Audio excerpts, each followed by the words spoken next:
I think a lot of us have an impression that all the CIA does is gather intelligence. Intelligence is information, of course. Now, one would think that if you obtained information that was based upon fact, and if that is so, what did you do with it? Well, one of the four principal functions of the CIA is to gather intelligence and ideally forward it to the president, the users of information, the policymakers, as they say. There are other functions, however, some of them more legitimate than others. One is to run secret wars, the covert action that's written and talked about so much, like what's happening in Nicaragua today from Honduras. Another thing is to disseminate propaganda to influence people's minds, and this is a major function of the CIA. And unfortunately, of course, it overlaps into the gathering of information. You have contact with a journalist, you will give him true stories, you'll get information from him, you'll also give him false stories. Did you buy his confidence with true stories? You buy his confidence and set him up. We've seen this happen recently with Jack Anderson, for example, who has his intelligence sources, and he has also admitted that he's been set up by them. You know, every fifth story just simply being false. You also work on their human vulnerabilities to recruit them in a classic sense, to make them your agent so that you can control what they do, so you don't have to set them up sort of, you know, by putting one over on them. So you can say, here, plant this one next Tuesday. Can you do this with responsible reporters? Yes, the Church Committee brought it out in 1975, and then Woodward and Bernstein put an article in Rolling Stone a couple of years later, 400 journalists cooperating with the CIA, including some of the biggest names in the business, to consciously introduce the stories into the press. Well, give me a concrete example of how you use the press this way, how a false story is planted and how you got it published. Well, for example, in my war, the Angola War that I helped to manage, 1/3 of my staff was propaganda. Ironically, it's called covert action inside the CIA. Outside, that means the violent part. I had propagandists all over the world, principally in London, Kinshasa, and Zambia. We would take stories which we would write and put them in the Zambia Times, and then pull them out and send them to a journalist on our payroll in Europe. But his cover story, you see, would be that he'd gotten them from his stringer in Lusaka, who had gotten them from the Zambia Times. We had the complicity of the government of Zambia, Kenneth Kaunda, if you will, to put these false stories into his newspapers. But after that point, the journalists, Reuters and AFP, the management was not witting of it. Now, our contact man in Europe was, and we pumped just dozens of stories about Cuban atrocities, Cuban rapists. In one case, we had the Cuban rapists caught and tried by the Ovimbundu maidens who had been their victims, and then we ran photographs that made almost every newspaper in the country of the Cubans being executed by the Ovimbundu women who supposedly had been their victims. These were fake photos? Oh, absolutely. We didn't know of one single atrocity committed by the Cubans. It was pure, raw, false propaganda to create an illusion of communists, you know, eating babies for breakfast and that sort of totally false propaganda. With the last 24 months, the United States and the world stage have been beset with propaganda, manipulation, and conditioning. A psychological fragmentation of the human mind, which has led us to become insecure, at conflict, puzzled, and aggressive with one another. Through the media and the internet, and now even toward our personal circles and impersonal, we have become a mass psychosis of adulation to others, showing unwavering faith to people that we don't know, and the other, which shows negativism and skepticism. A worldview against a worldview. But not everything is as black and white as it seems. And the gray area has been left unnoticed.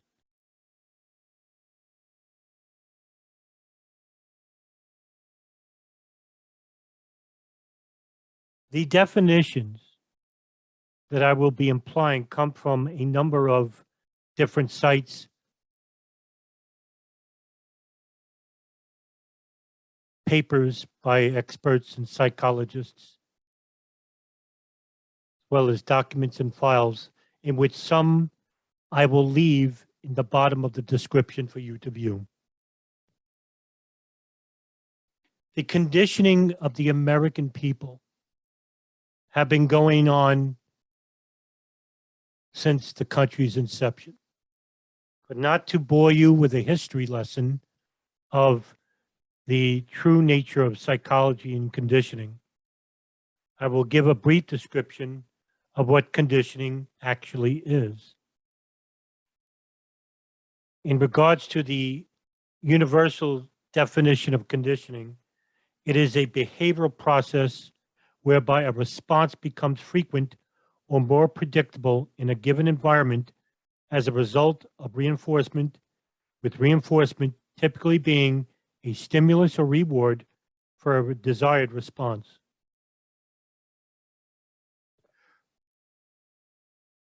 Early in the 20th century, through the study of reflexes, physiologists in Russia, England, and the United States developed the procedures, observations, and definitions of conditioning. After the 1920s, psychologists turned their research to the nature and prerequisites of conditioning, one of which is the stimulus response, which are theories essential to the principles of conditioning. They are based on the assumption that human behavior is learned. One of the early contributors to the field is American psychologist Edward L. Thorndike, who postulated the law of effect, which stated that those behavioral responses that were most closely followed by a satisfactory result were most likely to become established patterns and to reoccur in response to the same stimulus. The basic SR, stimulus response, scheme is referred to as unmeditated.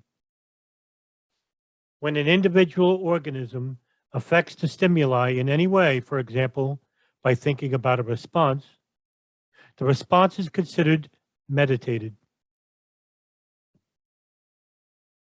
The stimulus response or stimulus organism response theories of behavior are often drawn to explain social interaction between individuals or groups. Conditioning is a form of learning in which either a given stimulus or signal becomes increasingly effective in evoking a response, or a response occurs with increasing regularity in a well-specified and stable environment. The type of reinforcement used will determine the outcome. When two stimuli are presented in an appropriate time and intensity relationship, one of them will eventually induce a response resembling that of the other. The process can be described as one of stimulus substitution. This procedure is called classical or respondent conditioning.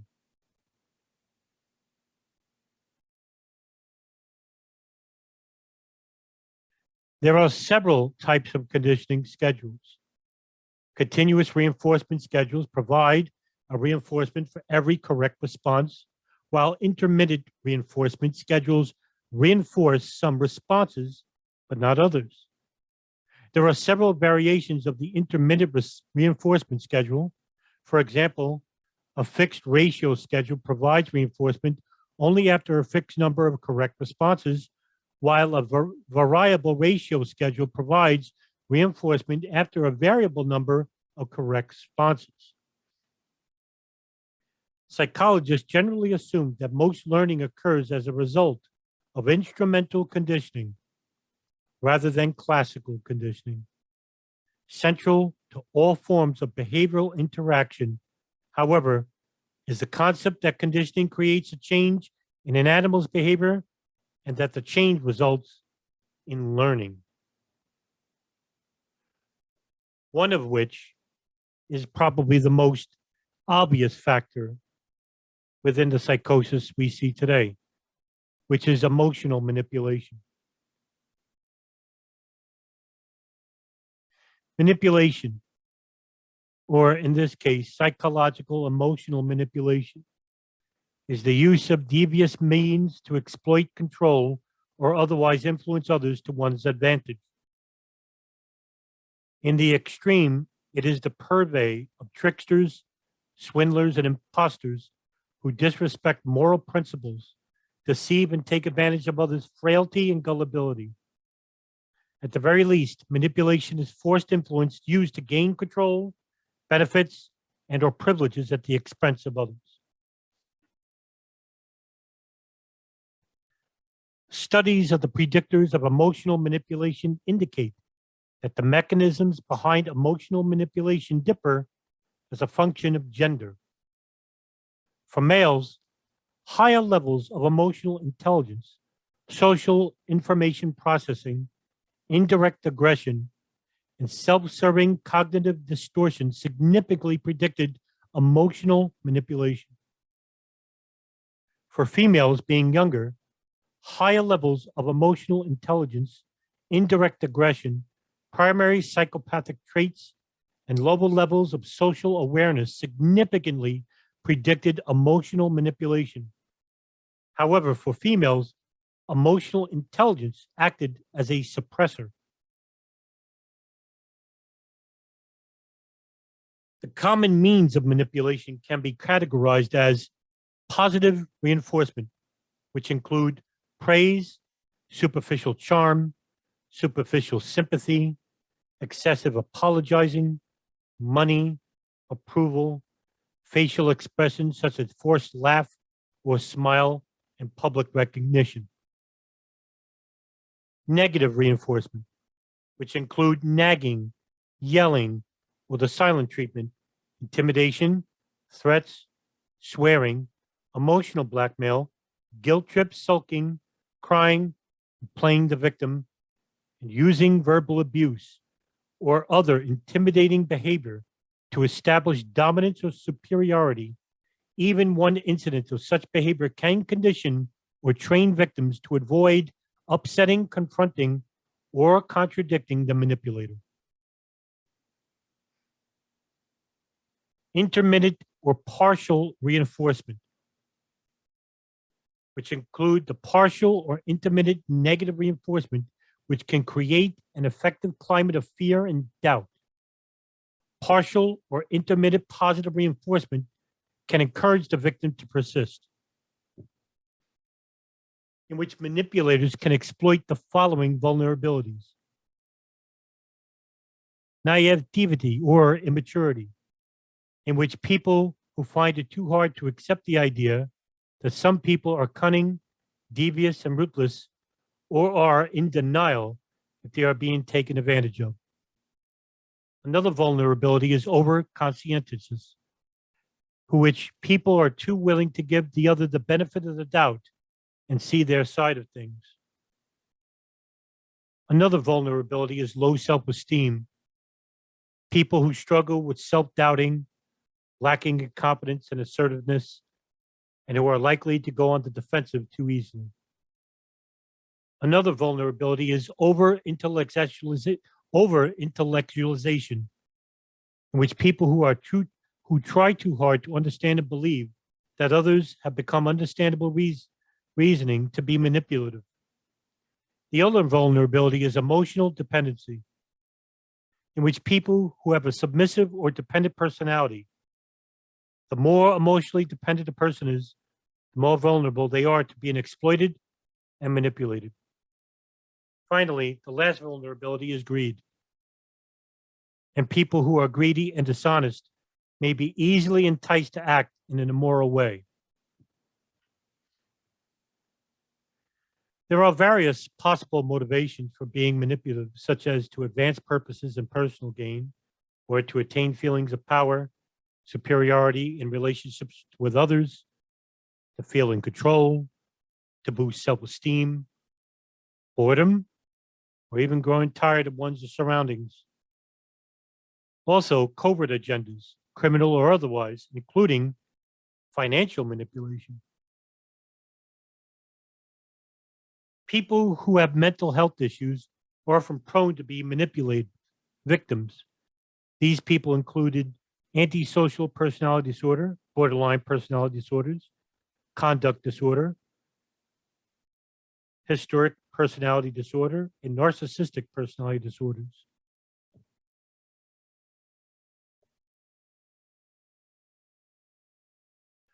Another form of psychosis that we see today is a manufactured form of propaganda. This is the most prevalent, most obvious form of mental conditioning and manipulation that we are seeing today. It has saturated the internet, viral media, TV, printing press, which has permeated into the millions and millions of people around the world. The basic interpretation of propaganda is communication that is primarily used to influence an audience and further an agenda, which may not be objective and may be selectively presenting facts to encourage a particular synthesis or perception, or using loaded language to produce an emotional rather than a rational response to the information that is being presented. Propaganda can be found in news, in journalism, government, advertising, entertainment, education, and activism, and is often associated with material which is prepared by governments as part of war efforts, political campaigns, revolutionaries, big businesses, ultra-religious organizations, the media, and certain individuals such as soapboxers, excuse me.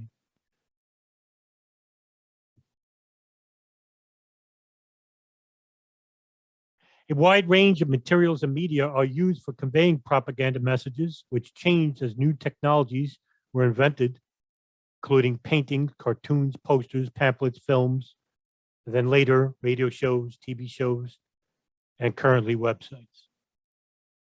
More recently, the digital age has given rise to new ways of disseminating propaganda. For example, bots and algorithms are currently used to create capitulation propaganda, fake or biased news, and spread it on social media, which has no political adulation or adherence. Propaganda is both portrayed by the left and right, and even in the center.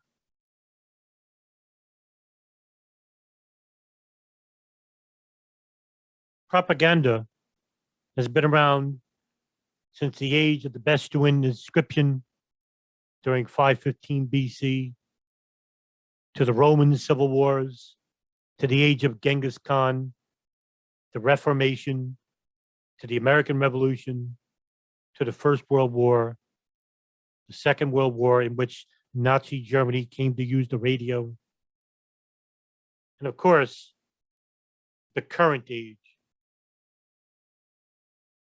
in which probably the most egregious form of propaganda began during the Cold War, in which both sides used film, television, and radio programming to influence their own citizens, each other, and third world nations.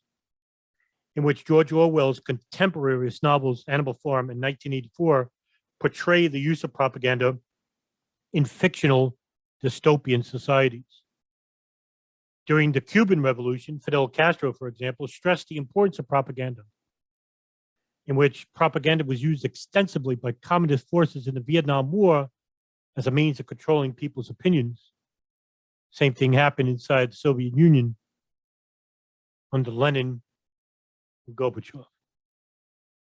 During the Yugoslav wars, propaganda was used as a military strategy by governments of the Federal Republic of Yugoslavia and Croatia, especially during the Slobodan Milosevic period. Propaganda was used to create fear and hatred, and particularly to incite the Serb population against the other ethnicities, which were the Bosniaks, Croats, Albanians, and other non-Serbs, in which Serb media made a great effort in justifying, revising, or denying mass war crimes committed by Serb forces during these wars, in which most were Muslims.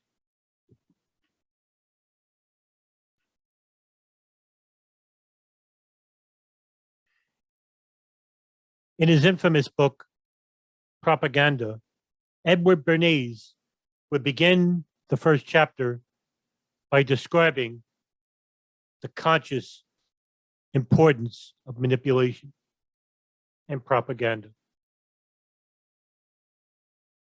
Quote, the conscious and intelligent manipulation of the organized habits and opinions of the masses is an important element in democratic society.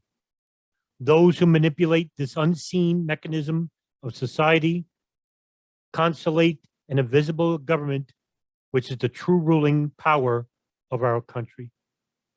We are governed, our minds are molded, our tastes formed, our ideas suggested, largely by men we have never heard of. This is the logical result of the way in which our democratic society is organized. Vast numbers of human beings must cooperate in this manner if they are to live together as a smoothly functioning society. Our invisible governors are, in many cases, unaware of the identity of their fellow members in the inner cabinet. They govern us by their qualities of natural leadership, their ability to supply needed ideas, and by their key position in the social structure. Whatever attitude one chooses to take toward this condition, it remains a fact that in almost every act of our daily lives, whether in the sphere of politics or business, in our social conduct or our ethical thinking, we are dominated by the relatively small number of persons, a trifling fraction of our 120 million, who understand the mental process and social patterns of the masses. It is they who pull the wires, which control the public mind, who harness old social forces and contrive new ways to bind and guide the world.